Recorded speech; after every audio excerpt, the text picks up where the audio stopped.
Hi friends, நான் உங்கள் இந்து பேசுகிறேன். இன்றைக்கி நம்ம மேகி விலாகில் என்ன பண்ண போகிறோம் பார்த்தீங்கன்னா, முருங்கைக்காய், கத்திரிக்காய், மாங்காய் சாம்பார் தான் எப்படி வைக்கிறதுன்னு பார்க்க போகிறோம். வாங்க பார்க்கலாம். நான் இந்த டம்ளரில் 3/4 டம்ளர் துவரம்பருப்பு எடுத்திருக்கேன். அதை 2 வாட்டி நல்லா கழுவி வச்சுருக்கேன். 10 பல் பூண்டு ஆட் பண்ணியிருக்கேன். 1/4 டீஸ்பூன் மஞ்சத்தூள் ஆட் பண்ணியிருக்கேன். நம்ம பருப்பு முழுகிற அளவுக்கு தண்ணி ஊற்றிக்கிறோம். அடுப்பை பற்ற வச்சு குக்கர் மூடியை போட்டு நம்ம ஒரு 5-6 விசில் விட்டுக்கலாம். பருப்பு நல்லா வெந்துடும்.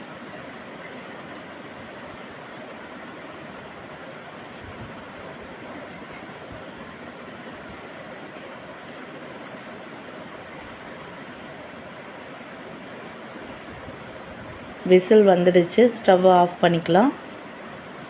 இப்போ பார்த்திங்கன்னா அடுப்பில் ஒரு கடாய் வச்சுக்கிறேன். நம்ம காயெல்லாம் தாளிக்கிறதுக்கு முதல்ல எண்ணெய் ஊற்றிக்கிறேன். அதுக்கப்புறம் ஒரு 1 டீஸ்பூன் கடுகு சேர்த்துக்கிறேன்.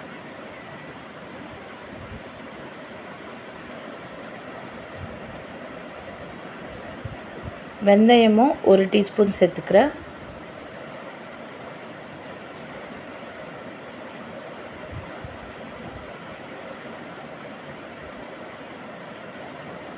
இப்போ 1 டீஸ்பூன் சீரகம் சேர்த்துக்கிறேன்.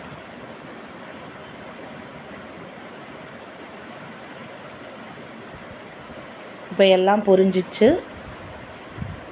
இந்த டைம் நான் ஒரு பெரிய வெங்காயத்தை கட் பண்ணி வச்சுருக்கேன் நீல வாக்கில். அதை நான் ஆட் பண்ணிக்கிறேன். 3 பச்சை மிளகா. இது எல்லாத்தையும் வதக்கிக்கலாம்.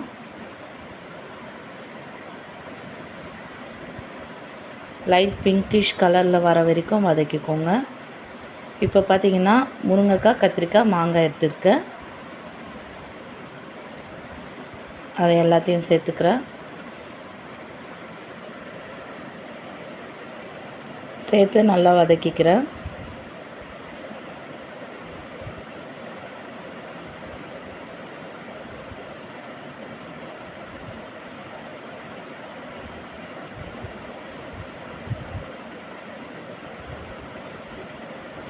இப்போ பார்த்திங்கன்னா 4 தக்காளி எடுத்துருக்கேன். அதையும் நல்லா வதக்கிக்கிறேன்.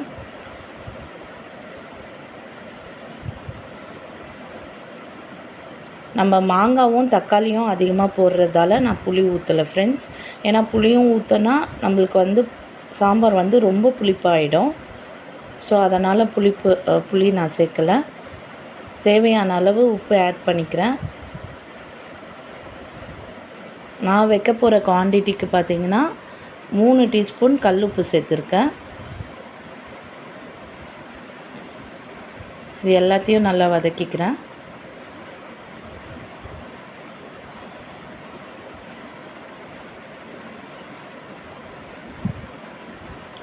மஞ்சள் தூள் 1/4 டீஸ்பூன். ஒரு 4 டீஸ்பூன் குழம்பு மிளகாத்தூள் எடுத்துருக்கேன். அதையும் ஆட் பண்ணிக்கிறேன். இப்போ நான் கருவேப்பிலையை இந்த மாதிரி பொடியாக நறுக்கி வச்சுருக்கேன். இதையும் நான் ஆட் பண்ணிக்கிறேன். நம்ம முழுசாக கருவேப்பிலை சேர்க்கும்போது ஒதுக்கி வச்சுட்டு சாப்பிடுவோம். இந்த மாதிரி நம்ம பொடியாக நறுக்கி சேர்க்கும்போது நம்மளுக்கு சாப்பாட்டில் இருக்கிறதே தெரியாது. உடம்புக்கும் நல்லது, உங்களுக்கு எல்லாருக்கும் தெரியும். ஸோ இந்த மாதிரி சேர்த்து பாருங்கள். சாப்பாடும் ருசியாக இருக்கும், குழம்பும் ருசியாக இருக்கும், நம்மளுக்கு உடம்புக்கும் ரொம்ப நல்லது. அதுக்கப்புறம் தேவையான அளவு தண்ணி ஊற்றிக்கிறேன். இது எல்லாத்தையும் நல்லா மிக்ஸ் பண்ணிவிட்டு பெருங்காயத்தை ஆட் பண்ணிக்கிறேன்.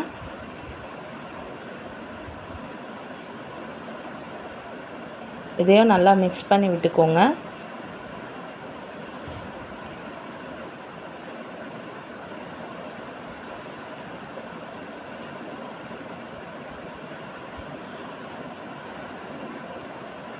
இப்போ தட்டை போட்டு மூடி வச்சுடுங்க.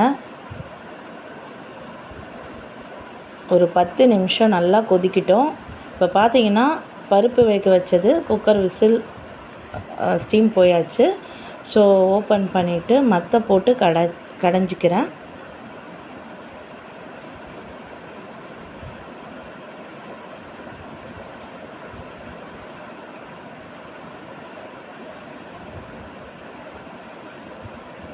பார்த்திங்கன்னா பருப்பு கடைஞ்சாச்சு.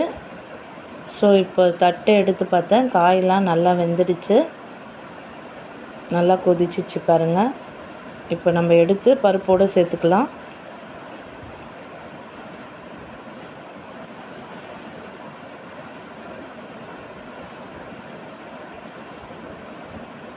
இப்போ இதை அடுப்பில் வச்சுக்கலாம், ஒரு கொதி வரட்டும். இப்போ நம்ம முழு கருவேப்பிலையை கடைசியாக சேர்க்கும்போது அது கொதித்து வரும்போது நல்ல ஒரு ஃப்ளேவர் கிடைக்கும், வாசமாக இருக்கும்.